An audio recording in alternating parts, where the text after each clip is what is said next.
Assalamualaikum warahmatullahi wabarakatuh. Selamat berjumpa kembali sahabat Pelik Tajuk semuanya. Alhamdulillah pada kesempatan kali ini kita bisa berjumpa di channel ini dalam keadaan sehat walafiat.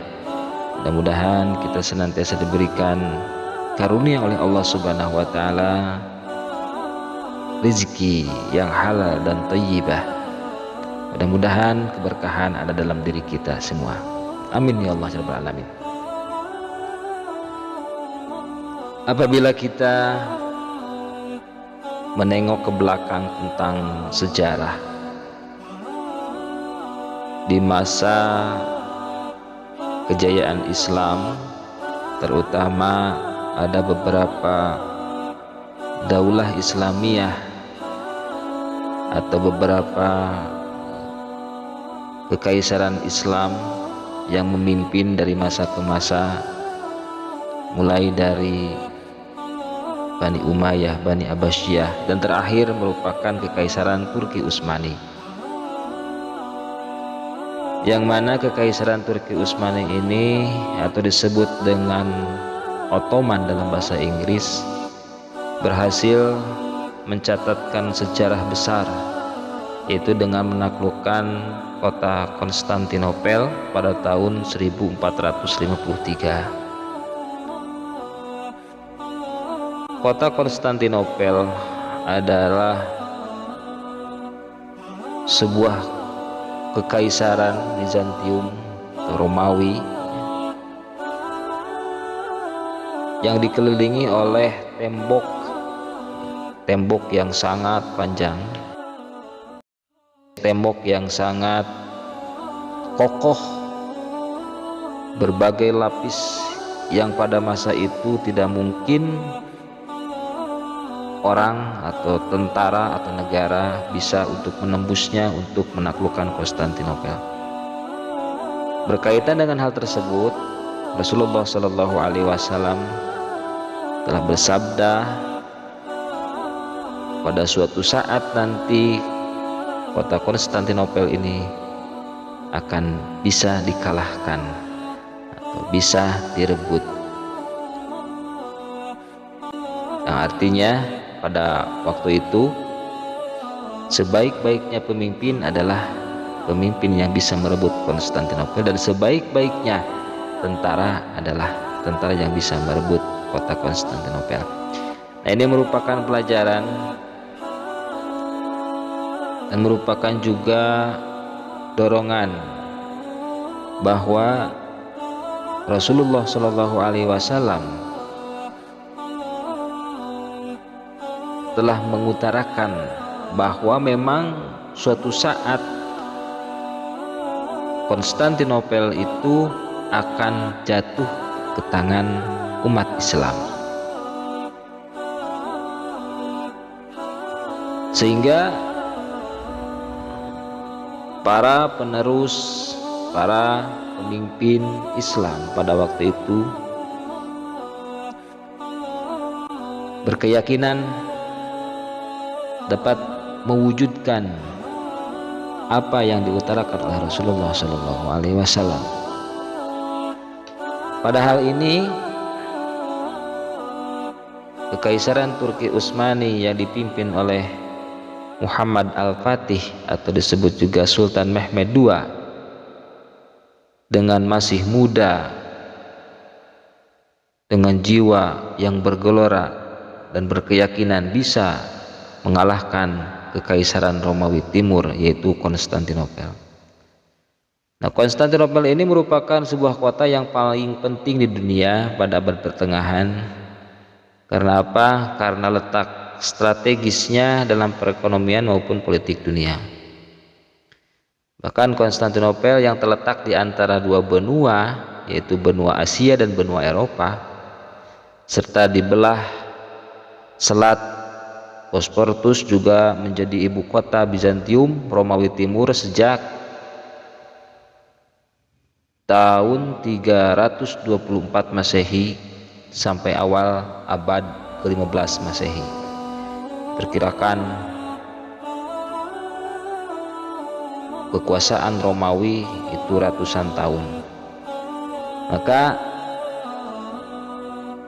dengan adanya hadis Rasulullah Shallallahu Alaihi Wasallam berkaitan dengan penaklukan kota Konstantinopel, maka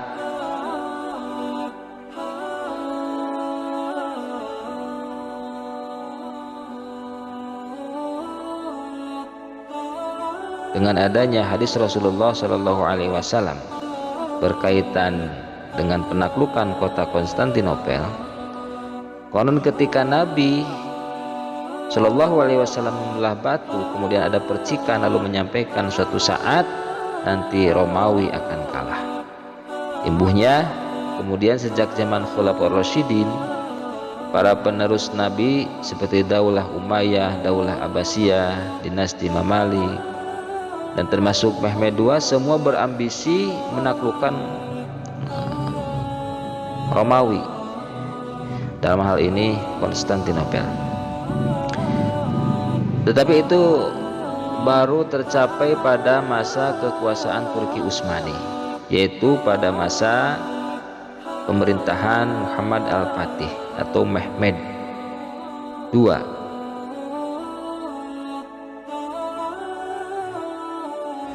Turki Utsmani adalah salah satu dinasti Islam terakhir yang berdiri hampir 500 tahun.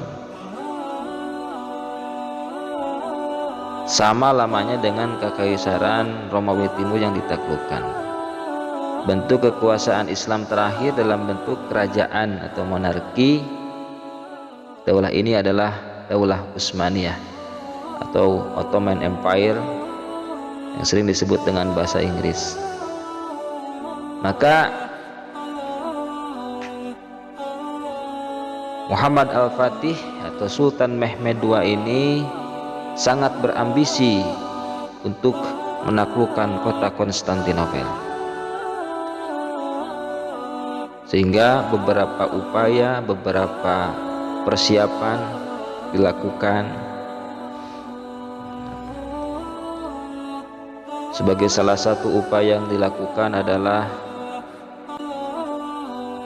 membuat sebuah meriam yang sangat besar untuk bisa menghancurkan atau menjebol tembok Konstantinopel, sehingga pada suatu saat Sultan Mehmed II berkeyakinan dan memulai invasinya ke Konstantinopel, yaitu mulai 6 April tahun 1453 Masehi. Itu sangat luar biasa bagaimana sepak terjang Sultan Mehmed II ini dalam menaklukkan kota Konstantinopel, merupakan pusat Kaisaran Romawi yang berkuasa pada saat itu.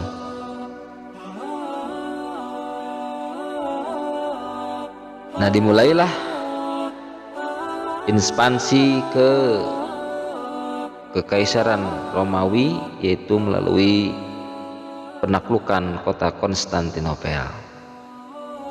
Berbagai upaya dilakukan untuk melakukan penaklukan tersebut, pengepungan, mulai dari pembangunan benteng-benteng di sekitar Konstantinopel, kemudian adanya penaklukan daerah-daerah sekitar Konstantinopel, dalam artian ada beberapa wilayah negara yang ikut bergabung dan berdamai dengan Kekaisaran Sultan Mehmed II atau Muhammad Al-Fatih ini. Dan kemudian upaya-upaya yang dilakukan Muhammad Al-Fatih ini terlihat jelas, nampak sekali keyakinannya tentang penaklukan kota Konstantinopel atau sekarang dikenal dengan Istanbul, Turki kalau zaman sekarang. Ini merupakan semangat jihad yang luar biasa dari Muhammad Al-Fatih ini, sehingga dengan adanya upaya untuk menjebol tembok Konstantinopel dengan melakukan pembuatan meriam yang sangat besar,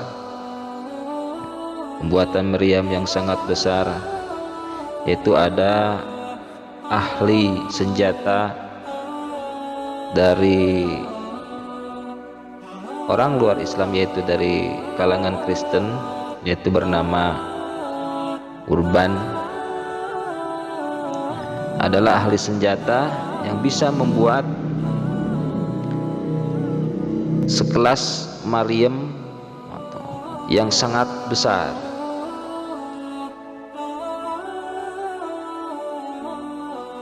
Dengan sekali hentakan peluru bisa menembus tembok Konstantinopel.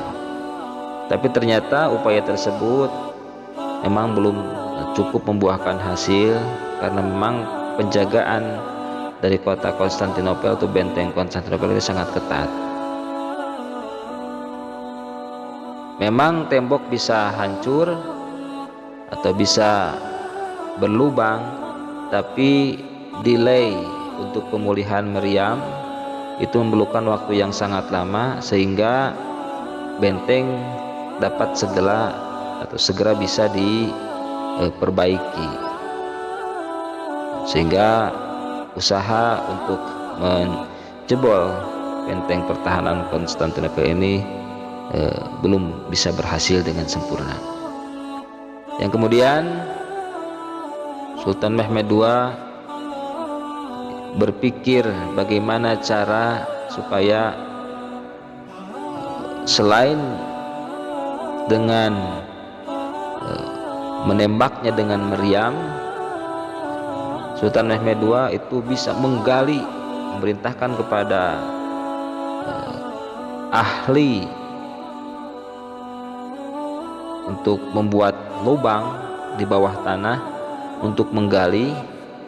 Tapi ternyata usaha ini juga belum bisa berhasil. Karena apa?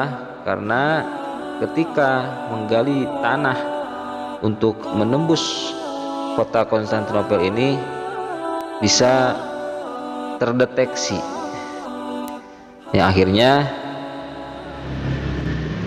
upaya untuk menerobos lewat jalur bawah tanah itu gagal dan bisa terdeteksi oleh musuh, yang akhirnya upaya yang dilakukan adalah dengan melalui atau mengangkut perahu dari darat, itu mengangkut perahu lewat jalan darat, kemudian masuk ke Golden Horn, sebuah selat yang dapat memasuki kota Konstantinopel, yang akhirnya dengan perjuangan yang sangat keras, perjuangan dari bala tentara Turki Utsmani, yang akhirnya Konstantinopel itu dapat dimasuki dengan melewati atau mengangkut perahu melalui gunung dalam waktu 1 malam. Alhamdulillah 70 perahu besar kapal perang Turki Utsmani bisa diangkut dalam waktu 1 malam berkat usaha keras para pejuang pada waktu itu. Dan kemudian terjadilah peperangan yang sebenarnya, dan kota Konstantinopel dapat ditaklukkan. Kekaisaran Romawi Timur itu berakhir dengan ditaklukkannya kota Konstantinopel. Alhamdulillah pada zaman sekarang dikenal dengan nama Istanbul, yang mana ada sebuah masjid di dalamnya yang awalnya adalah merupakan gereja ortodok atau Kristen ortodok ya. Kemudian dijadikan masjid, yaitu namanya masjidnya Hagia Sophia. Itulah perjalanan penaklukan kota Konstantinopel, dan mungkin beberapa sumber dari para penonton semua bisa melihat sumber-sumber yang lain. Ini adalah sebagai ulasan saja mengapa kita tertarik dengan kota Konstantinopel, yang memang ini merupakan ukiran sejarah yang sangat besar tentang peradaban Islam dunia, yang akhirnya Islam bisa berkembang di daratan Eropa, khususnya di Turki pada saat ini berkembang sebagai negara yang maju. Nah, selanjutnya Islam bisa berkembang di Eropa dengan sangat pesat. Penaklukan kota Konstantinopel itu merupakan sebuah ikon ya tentang perjuangan Islam atau semangat umat Islam untuk syiar Islam di mata dunia. Mungkin hanya itu saja, mudah-mudahan ada manfaatnya. Assalamualaikum warahmatullahi wabarakatuh.